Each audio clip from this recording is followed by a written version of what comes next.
Ողջույն, եթերում Մեդպրեսն է եւ մենք շարունակում ենք խոսել առողջության մասին։ Այսօր խոսելու ենք ցավազրկման մասին մանկաբարձ-գինեկոլոգիական պրակտիկայում։ Եվ ներկայացնեմ մեր հյուրին, Մարգարյան ծննդատուն, մոր եւ մանկան առողջության պահպանման գիտահետազոտական կենտրոնի բժիշկ անեստեզիոլոգ ռեանիմատոլոգ Գևորգ Հովսեփյանը։ Բարև ձեզ, շնորհակալ եմ մեր հրավերը ընդունելու համար։ Ես եմ շնորհակալ։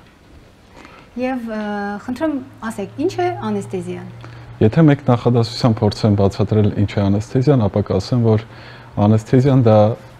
ցավոտ վիրաբուժական ազդակից հիվանդին պաշտպանելու միջոցառում է։ Այսինքն մենք ստեղծում ենք պայմաններ, որպեսզի վիրահատությունը անցնի անցավ պայմաններում։ Իսկ ինչպիսին է անեստեզիոլոգի դերը ծննդատանը եւ ինչպես է նա մասնակցում ծննդաբերության գործընթացին։ Անեստեզիոլոգը ծննդատանը հանդիսանում է այն կարևոր գործող անձանցից մեկը, ով լիակատար պատասխանատվություն է կրում եւ հղի եւ նրա պտղի առողջական վիճակի համար։ Հիմնականում մեր հղիները լինում են առողջ երիտասարդ կանայք, բայց հաշվի առնելով այն փաստը, որ ունենք հղիություն, այս դեպքում կան նաեւ բարդություններ։ Այստեղ է կարևոր անեստեզիոլոգի գործառույթը, որովհետեւ այդ բարդությունները կարող են լինել յուրաքանչյուր վայրկյանին։ Այն պացիենտները, ովքեր ընդունվում են ծննդատուն, մենք նրանց բոլորին պետք է դիտարկենք պոտենցիալ եւ անհետաձգելի եւ պլանային վիրահատական միջամտության կարիք ունեցող որպես այդպեսին դիտարկենք։ Այստեղ շատ կարեւոր է, որ անեստեզիոլոգը հստակ որոշումների կատարման միջոցով կարողանա ճիշտ որոշումներ կայացնի եւ ընտրի ճիշտ անզգայացման եւ անեստեզիայի միջոցներ։ Այսինքն ծննդաբերության բոլոր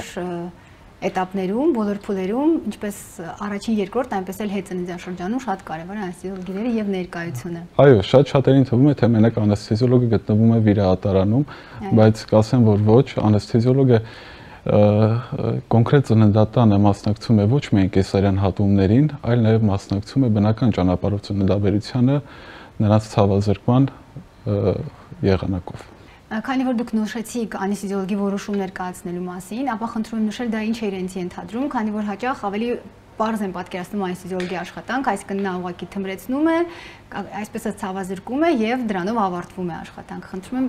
պատմեք ձեր գործառույթների մասին։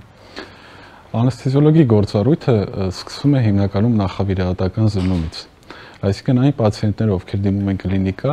անեստեզիոլոգը պարտավոր է նրանց զննել, որոնք որ պետք է վիրահատական միջամտության գնան, պետք են զնել, հստակ որոշումներ կայացնել, հստակ դիագնոստիկ միջոցառումներ ձեռնարկել, եթե կան իհարկե ցուցումներ,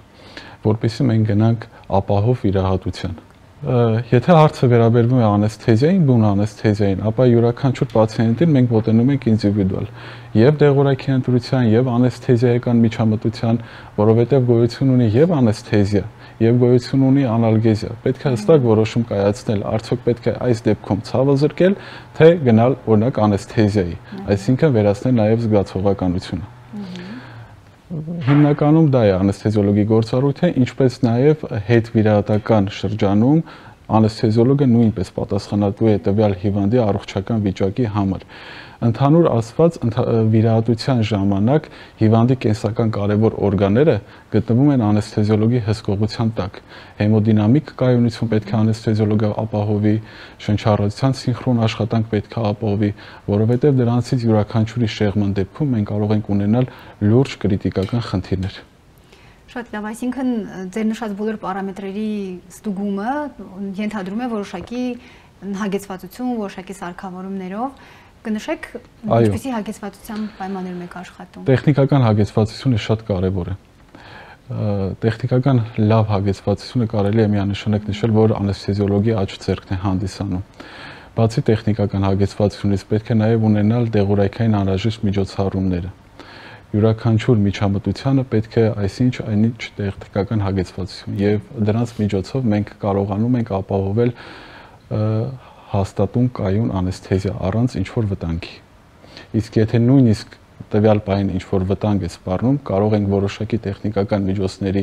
օգնությամբ տվյալ իրադարձությունից դուրս գալ։ Ուզում եմ խոսել նաև ծննդաբերության ցավազրկման մասին, քանի որ հղիների հիմնական վախը ծննդաբերությունից առաջ դա հենց ցավն է, որ պիտի զգան ծննդաբերության ընթացքում եւ այն գիտակցությունը, որ ցավը կարելի է մեղմել կամ ընդհանրապես վերացնել, մեծ վստահություն ու հանգստություն է տալիս նրանց։ Խնդրում եմ ներկայացրեք ինչպես է այն իրականացվում եւ արդյոք հատուկ պայմաններ են անհրաժեշտ, թե հենց սկզբում կարելի է գնալ ցավազրկման ծննդաբերության սկզբում։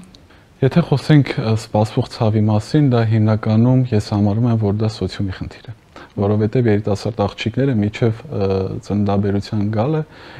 իրենց տատիկներից լսում են, որ իրենց ծննդաբերությունը եղել է ցավոտ եւ նրանք տրամադրված արդեն իսկ գալիս են վիրահատության։ Այս դեպքում շատ կարևոր է բժիշկ պացիենտ փոխհարաբերությունները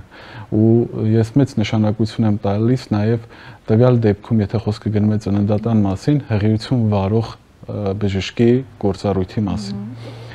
Պետք է հստակ բացատրել հղիին ինչեր է իրեն սպասվում, ինչ փուլերի միջով պետք է անցնի, որ փուլում ինչ միջոցառում կարելի է ձեռնարկել։ Կարելի է բացատրել, որ մենք կարանք ունենանք անցավ ծննդաբերություն եւ այս վստահություն ներշնչելով հանդերձ հղին հավատացեք հղի օրգանիզմում արտադրվում են բիոլոգիական ակտիվ նյութեր, որոնք արդեն իսկ կարան սկիզբ դնեն ազգայացման, այսինքն ցավազրկմանը։ Կան այլ նաև եղանակներ ոչ դեղորայքային, դրանք հիմնականում մերսման եղանակներ են, ջրաբուժության որոշակի միջոցառումներ։ Այս ամենից հետո, երբ որ գալիս է բուն ծննդաբերության փուլը, այդ ժամանակ արդեն կարելի է նաև օգտագործել դեղորայքային ցավազրկման եղանակներ, որոնք տարբեր են լինում եւ էպիդուրալ ցավազրկման եղանակով եւ որոշակի այլ դեղորայքների միջոցով կարելի է իրականացնել։ Կանայք այդ գինեկոլոգի հետ, երբ որ որոշում է կայացվում ցավազրկման հետ կապված հարցերը որոշելու ժամանակ, ունենում են նաև անհանգստություն, արդյոք պրեպարատները, որոնք որ օգտագործվում են, օրինակ էպիդուրալ ցավազրկման ժամանակ, կարող են որոշակի ազդեցություն ունենալ պտղի վրա, թե ոչ, թե անվտանգ են։ Լավ։ Հստակ մենք գիտենք, թե որ ծննդաբերության ժամանակ, այսինքն կեսարյան կամ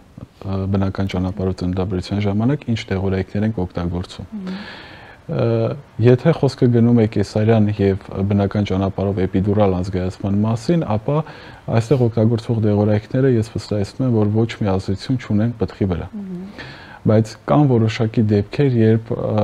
անցկացումը լինում է անհետաձգելի։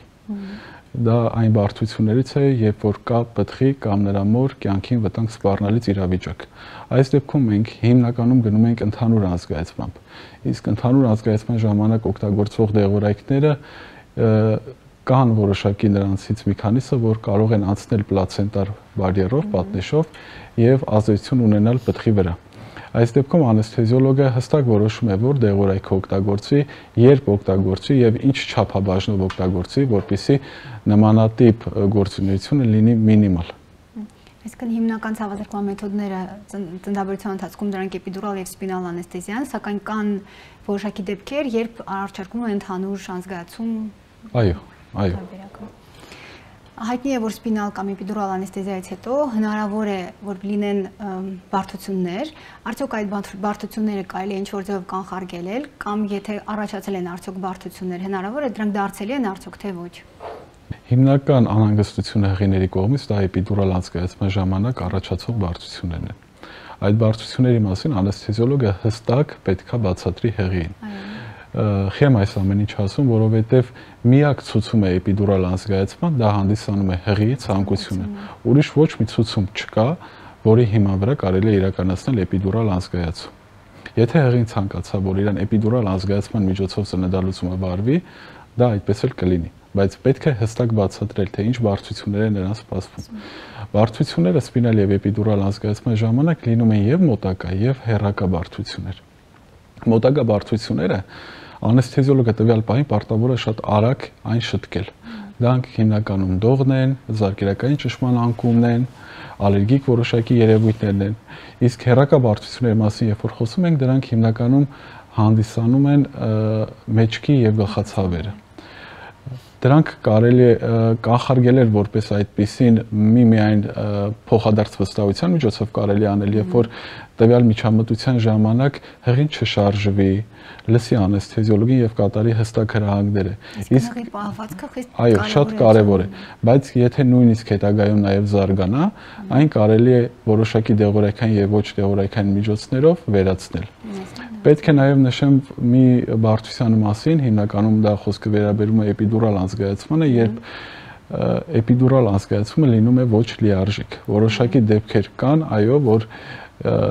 հստակ տեղակայված էպիդուրալ կաթետերը գործում է ոչ լիարժեք։ նմանատիպ դեպքերը շատ քիչ, բայց լինում են։ Բայց միանշանակ հաշվի առնելով էպիդուրալ անզգայացման այդքան լավ եւ դրական կողմերը, ապա նախընտրությունը պետք է միշտ տալ էպիդուրալ անզգայացմանը։ Եվ քանի որ անեսթեզիոլոգիայում շատ են միֆերը, խնդրեմ անդրադարձեք դրանց, արդյոք եթե կհիշեք մի քանիսը կամ որն է ամենատարօրինակը, որ հիմա կհիշեք եւ կժխտեք։ Եթե միֆերը բժշկության են վերաբերում, այստեղ առաջին հերթին անեսթեզիայի մասին է խոսքը, որովհետեւ դեղորայքները հիմնականում այդ մենք ենք օգտագործում։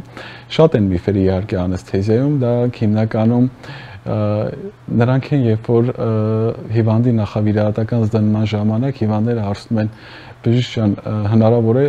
չարթնանամ կամ հնարավոր է վիրահատության ժամանակ արթնանամ կամ սպինալ կամ էպիդուրալ անզգայացման ժամանակ հնարավոր է որ հետագայում ես հաշմանդամություն ունենամ։ Նմանատիպ միֆերը ես վստահեցնում եմ, որ ներկայիս դարաշրջանում ներկայիս տեխնոլոգիական հագեցվածության եւ դեղորայքային հագեցվածության ժամանակ դրանք հանդիսանում են ընդհանրապես միֆեր։ Շատ խոսեցինք անզգայացման տարբեր տեսակների մասին, բայց չանդրադարձանք, թե երբ են սկսել օգտագործել ցավազրկումը եւ մինչեւ հիմա ինչ էվոլյուցիա է ապրել, ինչ զարգացումներ է ունեցել։ Անեսթեզիան արդեն ունի դարերի պատմություն։ Եթե խոսենք ծննդաբերության ցավազրկման անեսթեզիայի մասին, ապա առաջին անգամ անեսթեզիա իրականացրել են ծննդաբերության ժամանակ 19-րդ դարում։ Հետագայում մեծ հեղաշրջում տեղի ունեցավ, երբ որ 1949 թվականին էպիդուրալ անզգայացման միջոցով տեղի ունեցավ ծննդաբերություն։ Դրանից հետո իհարկե մեծ էվոլյուցիա է ապրել անեսթեզիան, եւ տեխնիկական հագեցվածության, եւ դեղորայքային հագեցվածության, դեղորայքի որոշակի սերունդների նոր ներգրավմամբ, ինչպես նաեւ ամենակարևորը բժշկական պերսոնալի մասնագիտական որակավորման բարելավման հետ, որովհետեւ դա ամենակարևորն է այս ամեն ինչում։ Իսկ կոնկրետ էպիդուրալ ցավազրկումը վերջին տասնամյակներում ավելի մեծ առաջընթաց գրանցեց։ Այո, էպիդուրալ անզգայացումը սկսել է արդեն վերջում կիրառվել, ավելի շատ են կիրառում վերջին ժամանակաշրջաներում, այն հատկապես ծննդաբերության ժամանակ է շատ օգտագործվում, նաև այլ պաթոլոգիաների ժամանակ իրականում օգտագործվում, հատկապես այն վիրահատությունների ժամանակ, որոնք որ հետվիրահատական ժամանակաշրջանում պահանջում են ցավազրկում։ Այսինքն այն դեղորայքները, որոնք որ մենք պետք է օգտագործեինք հետվիրահատական ցավազրկման համար, որոնք որ վնաս կարող էին նաև տալ պացիենտի առողջությանը, ապա այս դեպքում տեղադրվում է էպիդուրալ կաթետեր եւ էպիդուրալ կաթետերի միջոցով ցավազրկում կատարվում է ավելի ապահով, լավ դեղորայքով ու ավելի երկար ժամանակով, քան սովորական ոչ ստերոիդային ցավազրկող դեղորայքներով կամ նարկոտիկ անալգետիկներով։ Շատ լավ, եւ ունեք որևէ մի խորհուրդ որպես անեսթեզիոլոգ տալու բուժառուներին, ովքեր պատրաստվում են, միգուցե ինչ-որ վիրահատության կամ կանայք, ովքեր ծննդաբերության են գնում, կա որևէ խորհուրդ, որ կարող եք նրանց տալ։ Այո, իհարկե, ամենակարևոր խորհուրդը կանանց դա նա է, որ շուտ դիմեն բժշկի, իրենց հղիության ընթացքում անպայման հստակ կապի մեջ ունենան իրենց բուժող բժշկի հետ, այսինքն հղիությունը վարող բժշկի հետ, եւ ընթացքում եթե կունենան ինչ-որ խնդիրներ, անպայման դիմեն նրան, որոշակի խորհուրդներ կուզենամ տամ բուժող բժիշկներին, որոնք որ պետք է մանրամասն բացատրեն, հասկացնեն հղին, թե իրեն ինչ է սպասվում, եւ այս ամեն ինչի հիմքում մենք ունենանք վերջում լավ արդյունք։ Շատ լավ, շնորհակալություն շատ հետաքրքիր զրույցի համար։ Ես եմ ձեզ շնորհակալ։ Եթերում Մեդպրեսներ, կհանդիպենք հաջորդ շաբաթ։